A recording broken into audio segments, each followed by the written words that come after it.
Welcome to Break the Cycle with Bethany Dotson, the podcast for high achieving professional women who struggle with codependency, attracting emotionally unavailable partners, and who repeat dysfunctional patterns in love.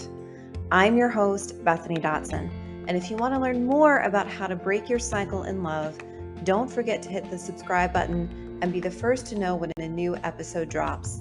I'll see you inside. Good afternoon, everybody. Today, I want to talk to you about why you feel like you're doing a lot of hard work on yourself and you are still feeling stuck emotionally, or you are dating and still running into the same emotionally unavailable type, or you're too afraid to date, or you're still attracting narcissists, meaning why you feel like you're doing all of this hard work on yourself and yet you're still not getting the results, basically. I want to start off, I'll explain this in three reasons. The first reason that you might be working really hard on yourself, and let me just clarify by working really hard on yourself. So that might be I've been in therapy for a while. I've been in therapy, oh my God, since I can even remember, like decades or years. I know all about narcissists. I know all about borderline personality disordered people. I know all of these symptoms. I know all the signs to look for. I know my ex did this and that was totally his profile. I've done Reiki, I've done meditation, I've done yoga, I've done chanting, I've done solo retreat, meaning you've done a lot of work. You've read a lot of self-help books and you are still feeling somewhere mistrustful or doubtful of yourself, or you're running into the same thing when you're in dating. So the number one reason why this happens, or a huge reason why this happens, is because you are operating from a trauma response. And most of the time, when I speak to women and when I speak to, especially my clients that I work with, they have a really big pattern of staying chronically busy. And wanting to stay chronically busy usually stems from some kind of childhood or developmental trauma, if not, and most definitely, an adult toxic relationship, meaning you were walking on eggshells, you were trying to fix things all the time. You may have been focused on trying to fix your partner's behavior or help inspire him to be a better person, or that modify your behavior so that you didn't create an upset. And so all of that gets programmed in to your mind and your body, meaning you're a hyper vigilant. Your awareness is not in here focused on how you feel. It's focused on the outside environment, either your partner, or if you had a turbulent or chaotic childhood, it was focused on your environment at home. And especially if you have childhood trauma, your home was supposed to feel safe. And over 80% of trauma that people incur happens in the context of a loving relationship. It happens in the context of a loving relationship. So it's no wonder that we have so many wounded people walking around really wanting love, but not being able to find it. Or if they find it, they're unable to keep it because it is unfulfilling or toxic in some way.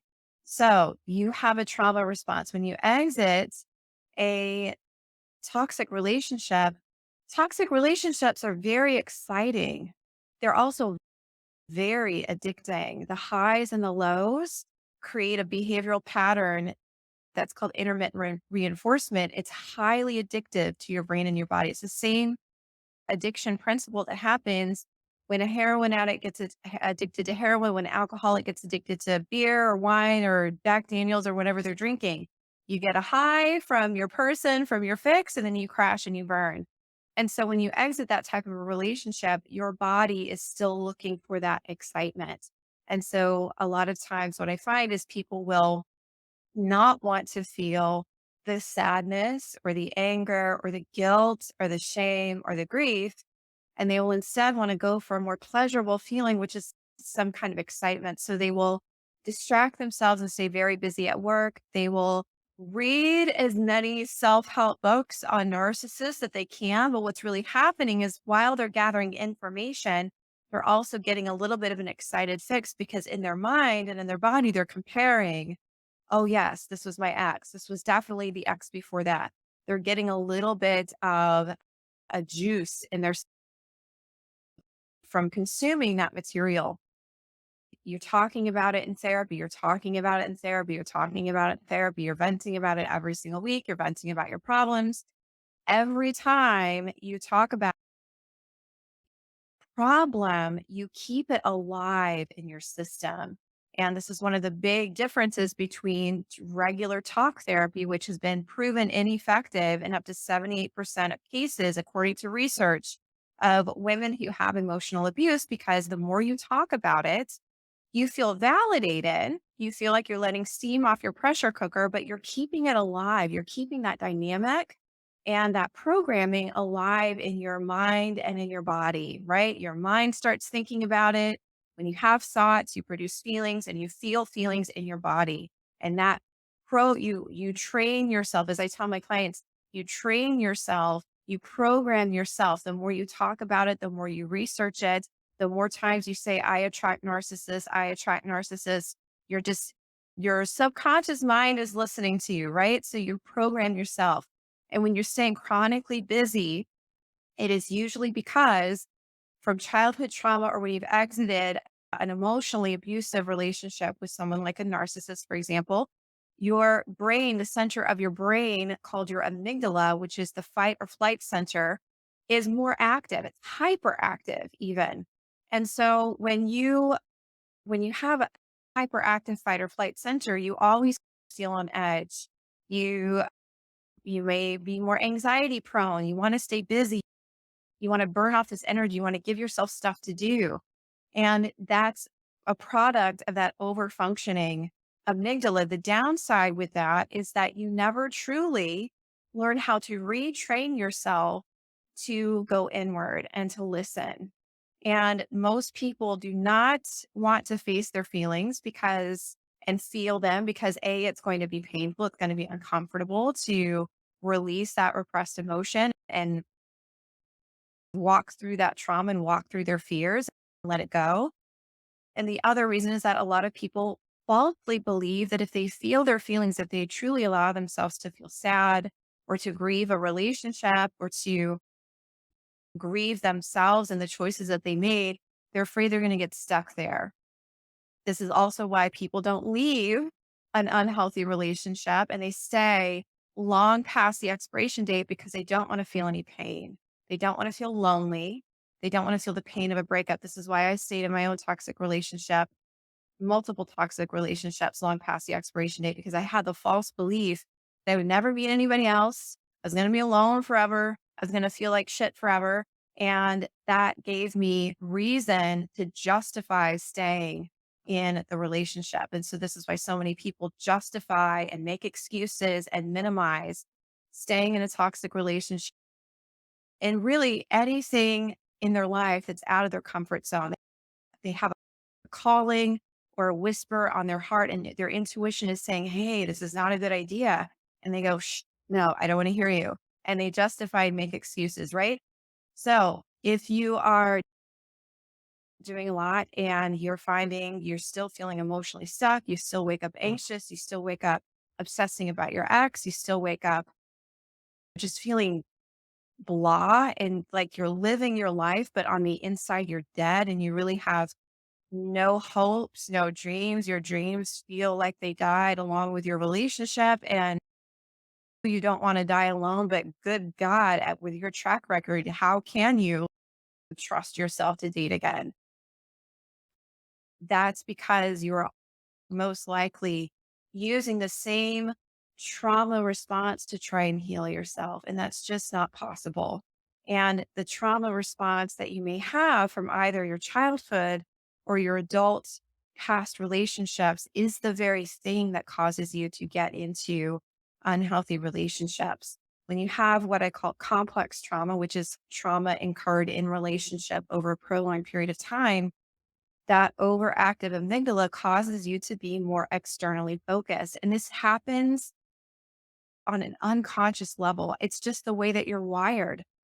And sometimes when people hear that, they feel like they're doomed or, oh my God, I can never change. You can change. You just have to use the right strategies and the right methods. And I'll talk about that later. But when you have complex trauma, you are more externally focused. People who have complex trauma tend to be people pleasers. They tend to read other people very well. A lot of times people will say, I'm an empath. That's actually an overused word, right? An empath usually is someone that has complex trauma and they've developed a greater emotion, a sensitivity to be able to read people.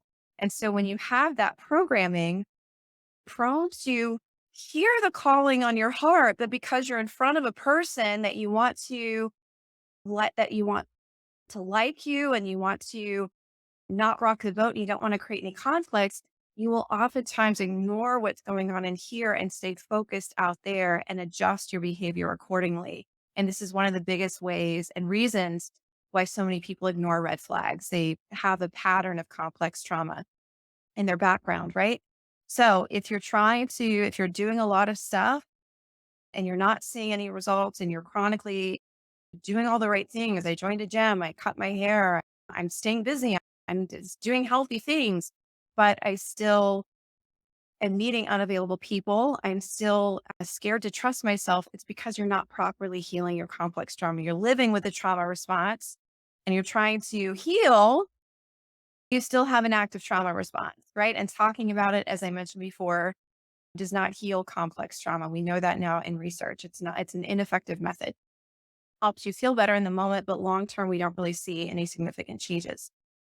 The second way that you might be feeling stuck and you're doing a lot of work on yourself is you have not fully touched your subconscious beliefs. So if you're living with a trauma response and you're living in daily anxiety and you feel overwhelmed and you're just chronically drained, maybe your habit of saying yes and people pleasing extends beyond your intimate relationship choices and into your career or with your kids or with your friends or with your family. And you're just constantly, you feel like you're drained all the time. You can't, number one, shift those subconscious beliefs because you're essentially living in survival mode. You're living on high alert all the time. You're living in a constant state of stress. And in order to shift subconscious beliefs, you have to be in a regular state of relaxation because your brain and your body, when you're living in fight or flight, when you're living with complex trauma, is telling you it's not safe to relax. It doesn't feel safe to receive. It doesn't feel safe to let my guard down. I always have to, and this is why a lot of times people wind up feeling very isolated because they're still on high alert and they don't want to let anybody in and they don't want to deal with anybody because they have the belief and the presumption that it's going to be painful. You cannot shift your subconscious beliefs by talking about it. Because when you're talking about it, you're just using your executive functioning, your prefrontal cortex, which is on high alert all the time, right? It's scanning the environment and you're using your logical awareness. Your subconscious is very primitive. It's emotional. It's primal. It's where 96% of your behaviors, choices, and actions come from. So you can talk all you want about your childhood. You can talk all you want about all of the traits of narcissism that your ex had. Great. But it's not going to change your subconscious beliefs. In fact, what it will likely do is jack up your system, get you in a fight or flight response. And that's cool because unfortunately, you like living there, like your body's really comfortable living there. So that's what you're naturally going to do to give yourself a little bit of a juiced fix is to talk about it, but it doesn't change your subconscious beliefs. And you cannot change your subconscious beliefs if you are still in step number one or reason number one, which is you're living in a trauma response. So you have to be able to balance your brain and your body, and your brain and your body are interconnected when you're living with complex trauma because, again, you think negative thoughts that come from reason number two, negative subconscious beliefs about yourself. I'm unlovable. Something's wrong with me. I'm unworthy. And these are not things that you logically wake up every morning and think about. These are subconscious, meaning they are below your waking awareness. And when you have those beliefs, you tend to think negative thoughts, general negative thoughts, like it's never going to get better. I'm just, it's just another day, apathetic. And if you're wanting or considering dating again after a long history of unhealthy choices, you might be saying, dating apps suck. They're no good men my age. I'm damaged goods. They're damaged goods. It's not. So the more negative thoughts that you think, the more negative feelings, the more constriction or contraction you feel in your body. The more you do that on a daily basis, and research shows that most people think at between 60,000 and 90,000 thoughts per day. And number one, those thoughts are primarily like 80% negative or apathetic. They're not future oriented or solution oriented.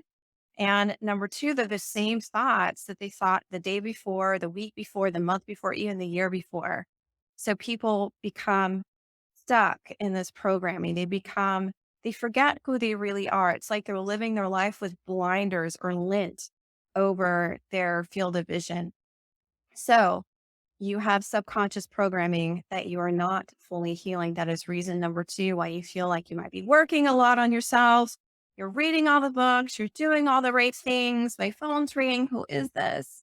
And then you're finding yourself still feeling emotionally stuck.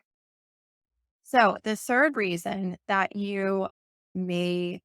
final reason, and this is just from my data and my observation of working with clients and working in this field, is that you you might be telling yourself it's never going to get better. You might be reading and doing all this research and talking to your therapist and talking about your problems and talking to your girlfriends about your problems and your coworkers about your problems to get your fix. Number one, right? You get a juice, you get a kick of adrenaline, you get a kick of cortisol, you get a kick of dopamine, even just like we look at our phone like 9,000 times a day. And every time we do, we get a little rush of dopamine. Every time you talk about it, you get that chemical signature, that chemical rush. There might be a part of you that doesn't want to give that up, believe it or not. One of the things that I find really fascinating and unfortunate, yes, is people create connection by complaining. I was telling my client group that recently that this week, a lot of people create relationship by talking about what's not working or what's going wrong or my ex did this.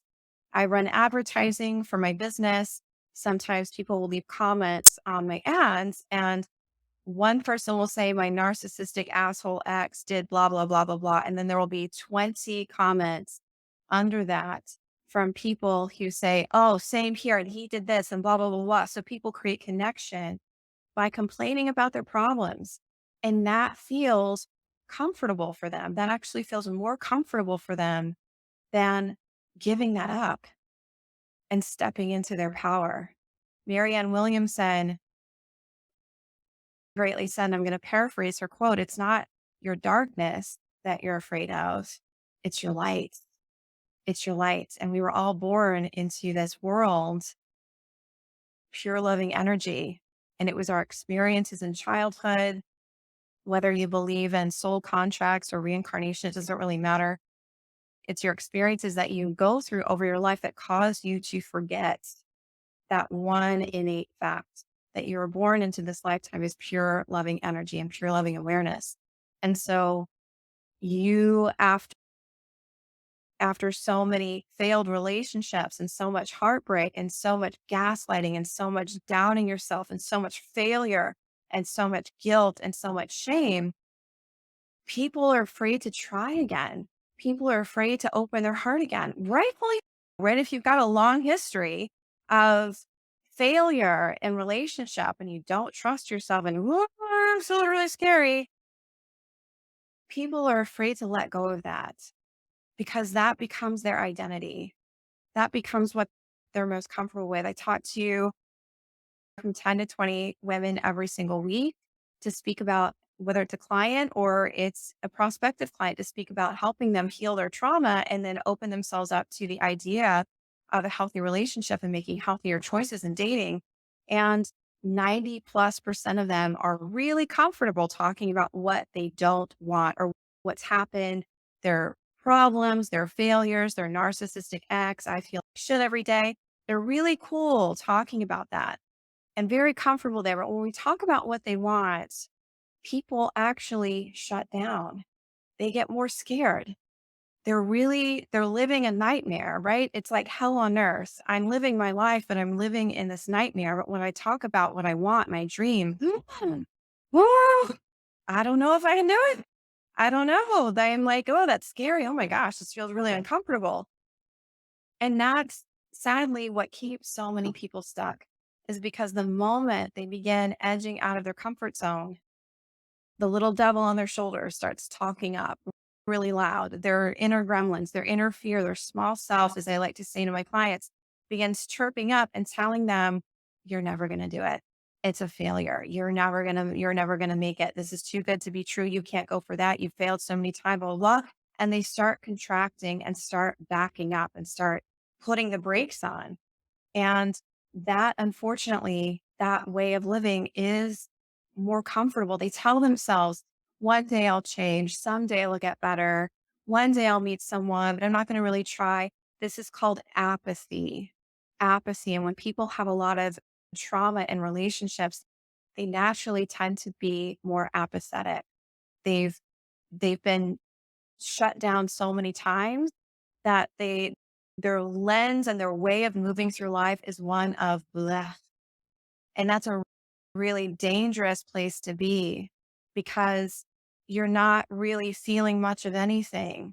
You're just numb and you have this desire, this dream on your heart. But because you're so comfortable living with discomfort, a lot of people lack the motivation and the commitment and the decisiveness and the drive to really open their heart again and find love. So the third and final reason is that complaining about all your pussy on a daily basis, like in your brain, the connections and the neurons, the neural pathways are not connected. They don't line up, they don't match. So if you think about your dream, what ends up happening in your brain is that all you can think about is your failures. So you literally train yourself to only see the negative, to only worst case think things. And a lot of times people will say, well, no, it was my parents, it was my ex, it was my this. That may be true. And the things that you incurred in those relationships were not your fault. But when you're out of it, that's your responsibility. And if you've seen my masterclass, I talk about you have to be willing to accept responsibility and take ownership of your parts in creating the toxic dynamics that have been running your relationship histories. So you have to be willing to take responsibility and step forward out of whatever funk that you're in and walk through that fear and walk through that discomfort. So, just to quickly recap the three main reasons why you find yourself doing a lot of work, doing a lot of research, which I like to say is me search, doing a lot of therapy, talking about it, raking it, smudging sage, crystals, getting psychic readings, whatever your thing may be, is because number one, you are living in a trauma response.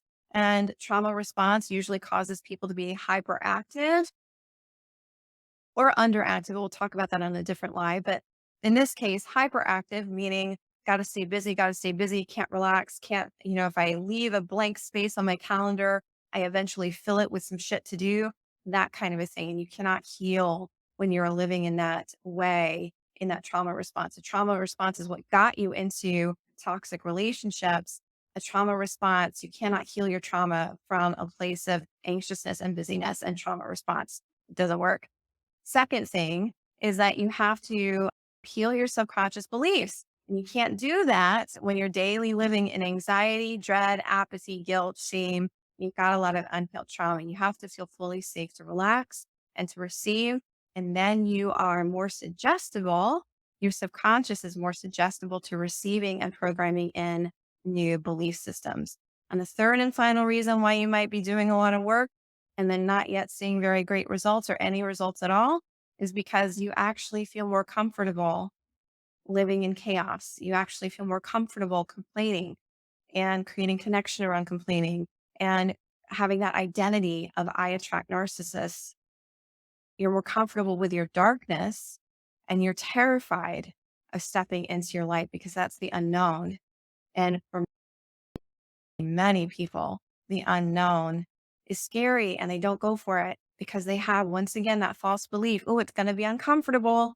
And if I'm uncomfortable, what if that uncomfortable and that pain and that ickiness lasts forever? And I feel like that's like the big lie, right? If politics and all the other stuff that's going on in the world aside, is the biggest lie that you can tell yourself. So I do have a couple of questions, submitted questions that people, someone wrote in. So she says, how do you heal from all the betrayal, cheating, and pathological lying on top of narcissistic abuse? And what steps can you take to allow yourself to truly feel grief? Let's answer the first one. How do you heal from all the betrayal, cheating, and pathological lying? I recommend working with a professional who is trauma informed, either a trauma informed therapist or a trauma informed coach. If you're feeling really emotionally bereft, you can't function, you can't get out of bed in the morning, you can't get up, you're suicidal, like you're having, you can't control your mind, you would probably need therapy in that case. If you've done a lot of therapy and yet you're still stuck and you're still not where you want to be, I would say coaching would be the best answer for you because coaching gives you an outcome. Coaching is outcome driven. We take you where you are in your stuckness, and then we work with you to develop the beliefs, the mindset shifts. In my particular case, we help you heal complex trauma at the same time. And then we give you steps, action steps every single week to get you moving forward on your healing journey so that you're not venting and talking about it. Working with a professional who is trauma informed therapist, if you need the extra emotional support, especially if you're really just emotionally dysregulated, or if you've never taken the initiative to have any kind of professional help, starting with a trauma informed therapist would be advisable. If you have had a lot of therapy and you're not seeing changes and you're like, ah, what is going on? Then I would definitely suggest working with a trauma informed coach. And that is what I do. And if you're interested in that, you can visit my website or I'll drop a link to book a call here in just one second. What steps can you take to allow yourself to truly feel grief, not suppress it? Great question. And to be able to process the loss and the end of a relationship. So I want to talk really quickly about the difference between suppression and repression. So suppressing is something that your body automatically, when an event in your life is too traumatic. So it could be a really fight that you had with your partner, could have been a childhood violence or sexual abuse incident. Your body will cut that off because it's just too much for you to handle. And that's called suppression. Repressing is when you consciously choose to distract yourself and not allow yourself to feel things. So the best way is to, if you're just exiting a toxic relationship, it's in the first weeks and you're really in that withdrawal phase, I highly suggest giving yourself at least 1 hour undistracted to allow yourself to feel your feelings. Sometimes the feelings can be overwhelming, but giving yourself 1 hour every single day, not researching narcissism, not looking at your phone, not even really journaling, but giving yourself 1 hour every day to be still with yourself. If 1 hour is too much, you can start with 20 minutes, do that for a couple of days, and then build up slowly to an hour over the course of maybe a week or 10 days. But really giving yourself a day to an hour dedicated time every single day just to allow yourself to rest. It might be laying in your yard, it might be laying in a hammock, it might be laying on the couch with a nice fuzzy blanket and just allowing yourself to rest and to allow whatever emotions arise to arise, feel it to heal it, right? So that's one way that you can start to initially let go of some of the grief and the shame. The more important thing, in my opinion, would be to work with a professional because usually people that have this pattern in relationships, it comes way back from childhood. And if you're not using a trauma-informed approach, like somatic therapy, for example, there are other, the EMDR is one method that you can also use, although EMDR is better for event-based trauma and not multiple occurrences of trauma within the relationship over a prolonged period of time. So letting yourself have some spaciousness each day if you're just out of a toxic relationship and not filling it with busyness is a great way to initially help yourself process and let go of some of the uncomfortable feelings. And then also working with, thank you so much. Yes. And then also working with someone who is trauma informed, a coach or a therapist. So if you are a professional woman, if you're single, if you've had repeated history with unavailable or unhealthy relationships, and you're either too scared to put yourself out there again, but deep in your heart, you would love to have a healthy relationship in the later half of your life. Or if you have gotten to a point where I left my ex,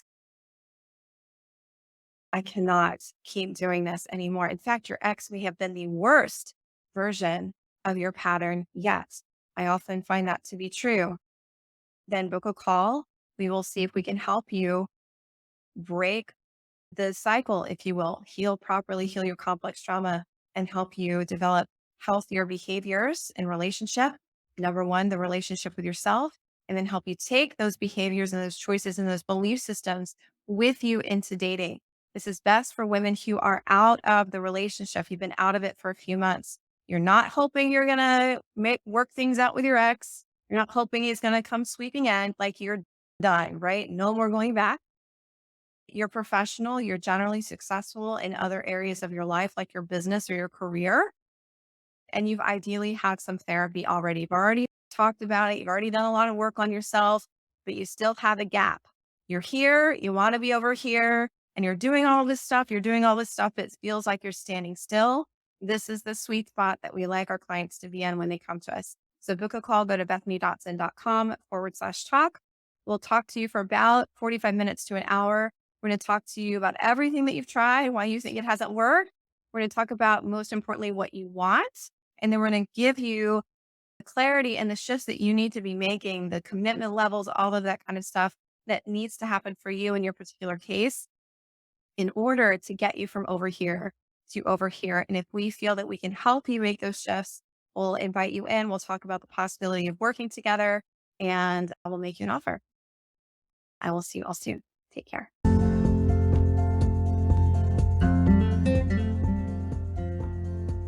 Thank you for tuning in to today's show. A brand new episode drops each week. Be sure to click and subscribe. And remember, healing trauma, codependency, and your lifelong pattern in love does not happen by itself. You need expert guidance and evidence-based methods. And I've helped hundreds of incredible women from all over the country heal betrayal trauma and reclaim their confidence while falling wildly in love with their own lives and attracting healthy relationships. If you like what you heard today and you want to see if you're fit to work with us, go to BethanyDotson.com/talk. That's BethanyDotson.com/talk and book a call to speak with us today. We'll get on the phone for about 45 minutes and get you crystal clear on 3 things. The real reason you keep attracting dysfunctional relationships, even if you know better or even if you've done tons of work on yourself. What you really want in a relationship, how you want to feel emotionally every single day in your life, and what lifestyle changes you want to make. And then number 3, the exact strategy you need to be using to get there. Again, healing trust issues, codependency, and a lifelong pattern does not happen without expert guidance. We've helped hundreds of women across the country heal complex trauma, codependency, and have the healthiest relationships ever, both with themselves and with others. Go to BethanyDotson.com/talk to book your call today.